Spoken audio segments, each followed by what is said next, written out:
Hello everyone, my name is Olaf David. I'm with Colorado State University in Fort Collins, Colorado. And the title of my talk that I'm giving in behalf of Jark Calson, who is listed on the agenda of this session, is erosion modeling at the farm field scale using the WEPP Watershed Model. I also like to acknowledge my co-authors, Lucas Jegi and Hom Kitka at CSU, but also our collaborator at USDA ARS, Jim Frankenberger, who provided a lot of guidance and input and funding for this effort. So the objective of this project, which started actually a couple of years ago, was to develop a contemporary, scalable water erosion platform for field-scale erosion modeling.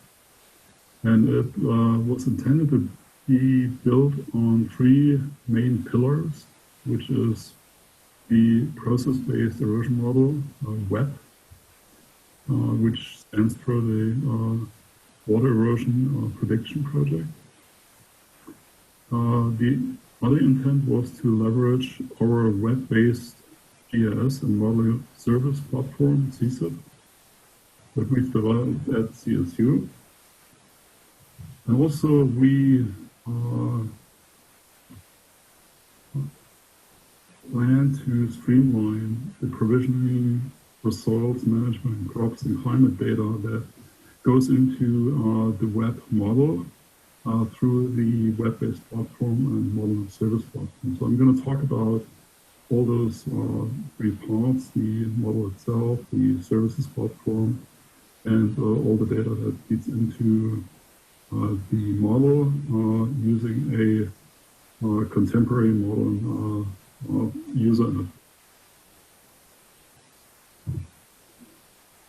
There's a legacy of erosion technology within the U.S. Department of Agriculture and Agricultural Research Service that started in the early 60s, mid-50s with empirical erosion models.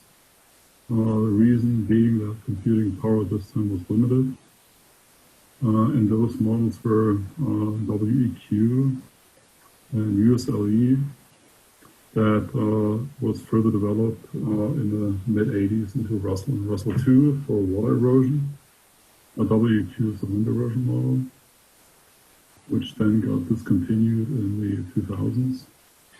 But then later, in the 1980s, decisions were made to develop new technology for wind and water erosion, namely the development of the WEPP model for water erosion, the WEPS model for wind erosion, the wind erosion prediction system, and REM for rangeland hydrology, which are all process-based. So I'm going to talk about WEPP in context of this effort. The WEPP model, which is the Water Erosion Prediction Project, is a physically based soil erosion prediction technology with a latest public release of 2012, which is being used within USDA, NRCS, and ARS. The USDA Agricultural Research Service is currently working on the model version 2018. And over the last couple of years, all the WEPP development was accompanied with a effort to put the model itself into a web service, which is a CSIP REST web service, to allow inclusion of this technology into all different kinds of web-based applications, desktop applications, and even mobile software. So today there exists a web-based interface developed by the ARS, National Soil Erosion Research Lab, and also that effort that I'm going to talk about here at CSU.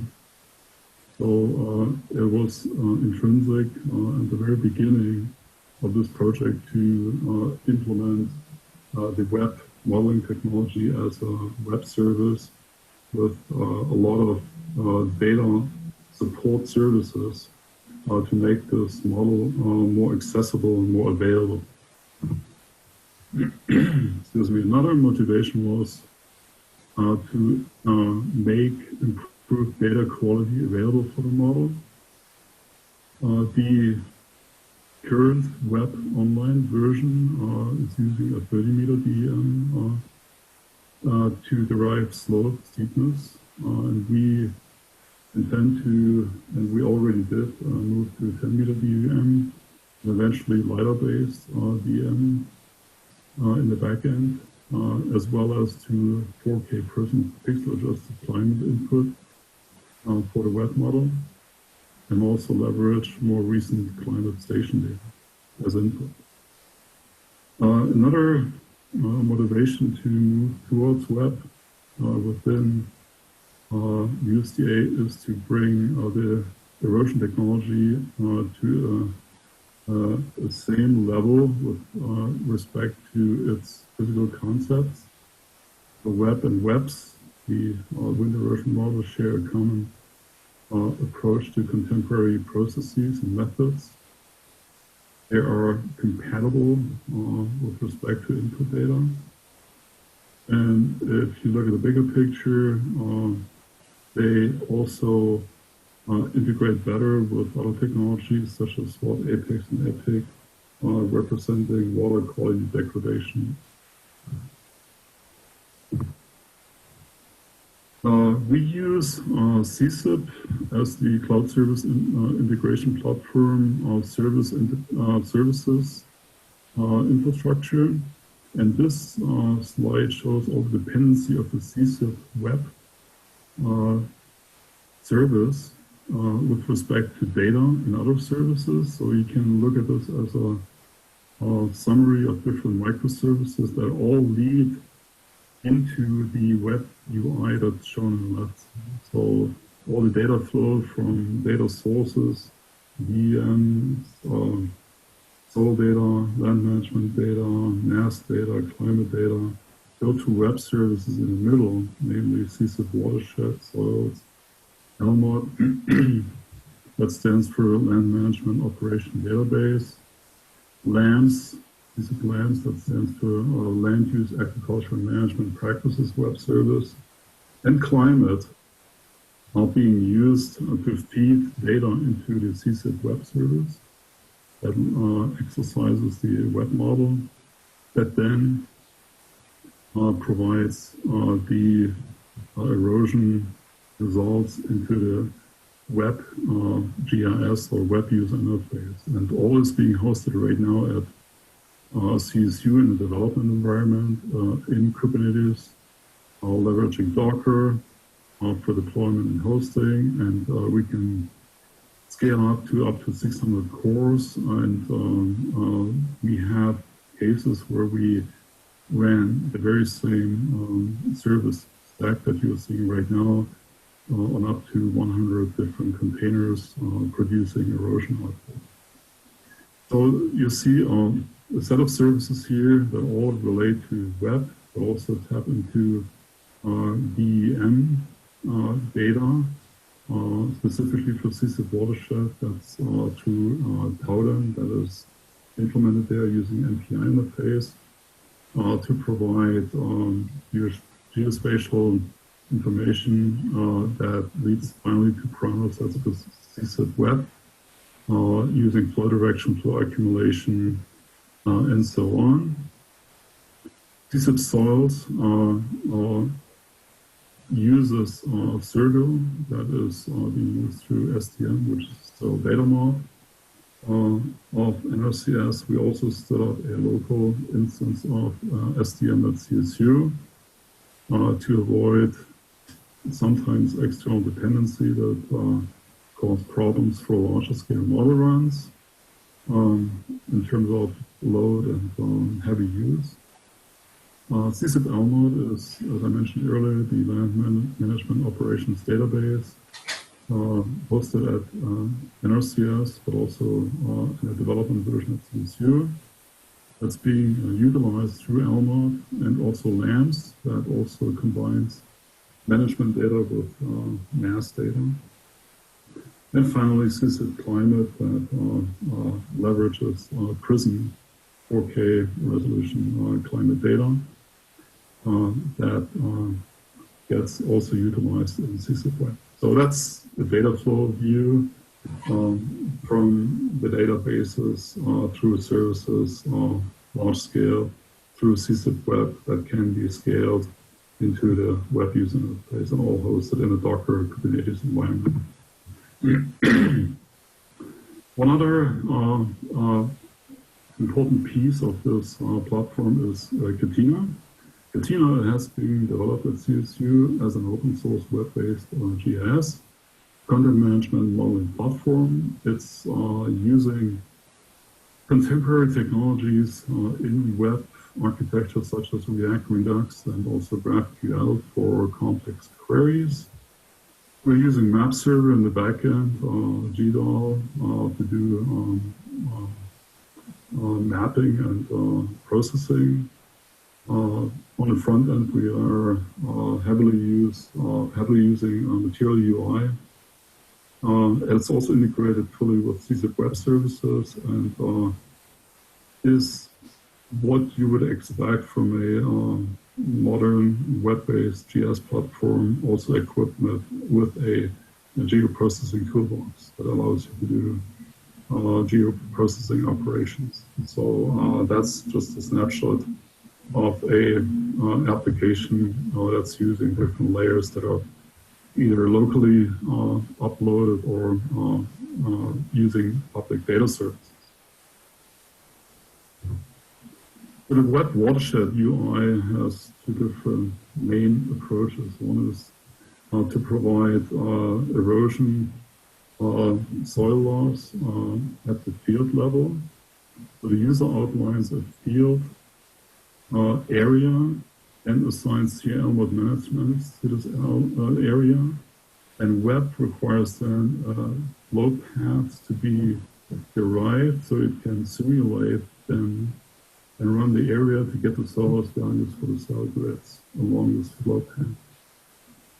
The second node, which is not a part of this presentation and it's still being worked on, is the watershed delineation part that starts with an outlet. That's just the usual approach, where a user chooses that outlet location and Tauden is used to delineate the watershed, followed by a web watershed simulation, including channel routing. So the web online version was using not Tauden in the past, was using Topaz. So one aspect in this effort is also to leverage most contemporary packages and approaches in Tauden for watershed delineation. So the workflow is as follows. You can use the application that represents a workflow as is shown on the left side. And those panels, you see those icons aligned vertically, and you go top to bottom. To start with a creation or a selection of an existing form. And you create a workspace online for that. On the right side of your application, you see the general GIS capabilities of Katina, where you can do layer management, you can set the base layer, you can set all kinds of different generic GIS capabilities at this side. So first of all, you start selecting the form. In the second step, which is represented by the second panel, field and practices, you create geometries, you create fields, you create waterways, and you create grass strips. And you can use digitizing capabilities that are built in, where you can generate a polygon. You can also use brushing techniques, where you just move a brush with a certain size through your fields, and it creates the geometries for you. So the bottom line here is you create and edit geometries for fields, waterways, and class strips, which are associated to your form. In the next step, which is the third one, you assign the management. So you use CSIP services and the land management and operations database, LMOD, using it through a web service to fetch and then later edit management operations, operation dates, crops, residues, and yields. So you can rearrange your operation, you can set dates, you can move them up and down in that table to represent your existing management. This taps into that web service and obtains a list of existing stored managements out of Elm. If you're not sure about the management you apply, you can also use the LAMS service directly from here to explore crop rotation history. The LAMS CSIP web service is there to discover past crop rotation and management information. It goes back to about 2006, and in some cases for different states it goes even further back. In the case of Iowa, it goes back to 1997. And it gives you the dominant and secondary crops with confidence intervals. And this effort was a separate project that we had a few years ago, which led to the development of LAMS as a land use and agricultural management practice web service that combines the knowledge out of NAS and the crop data layers with state boundary layers of the USGS irrigation raster layer and the land management operations database to link those polygons of a certain area of interest and give at the end output files that can be used to feed into model directly. So we have examples for AGES, which is the agricultural ecosystem model.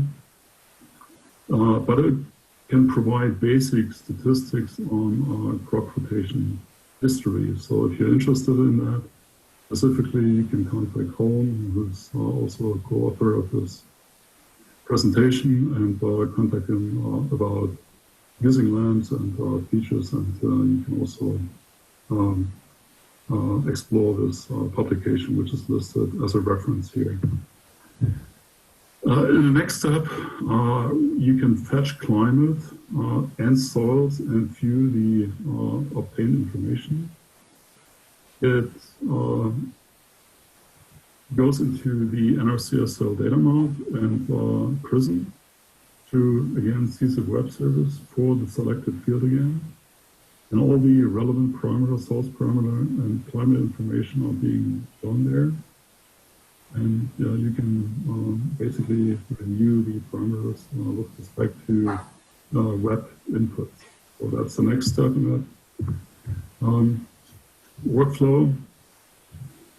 Now you delineate watershed boundaries, and you use the TOTEM services as provided through CSIP Watershed. In this case, the field intersects with a number of different sub-watersheds. And the field is shown here with this green rectangle.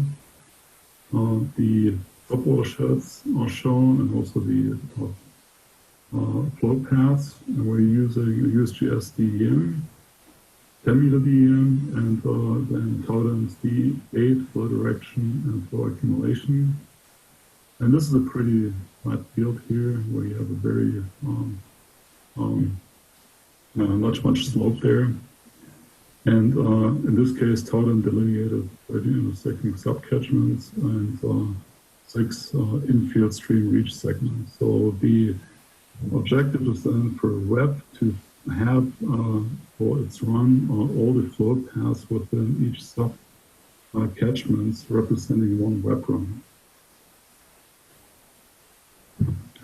So the flow path delineation is shown here, and you see that soil will mainly erode on the north field or northeast side of that field, and that is being also delineated using a CSIP watershed and the TOTEM methods behind that, and it's showing the resulting flow path and the flow concentrations.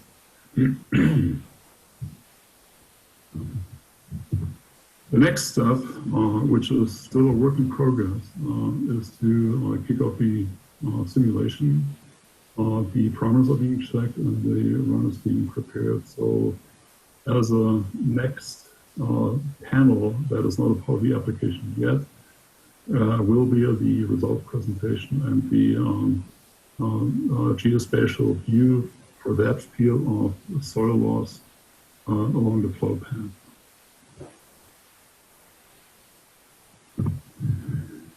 Conclusion. So CSU is, as a part of this project, in the process of developing a web-based WebGIS for field and small watershed simulations. And we collaborate with NRCS and ARS to adjust the requirements for this applications with them. The CatinaGIS platform is being used for the implementation of WebGIS with data layers from Circle, SOLVE, and NAS land use, focusing currently on 10-meter DEMs along with base layers for satellite view and roads. WebGIS is supported by a set of web services for retrieving spatial and temporal data, mostly soil climate management data. And in addition, there are also web services to delineate model parameters using TOTEM. And in summary, WebGIS shows a streamlined workflow for erosion modeling, not just for water erosion, but also beyond water erosion. So there's a lot of similarities in terms of workflows between water and wind, for example, that can be leveraged later. And its design is a consequent improvement of the NRCS integrated erosion tool that also was developed at CSU with NRCS support, the web desktop and the web online interface that all kind of converge into the web GIS application that I just presented. So thank you so much for your attention. If you have any questions, please email me, email Jark Calson, or anyone who is listed at the very first slide. And thanks for your time. Thanks.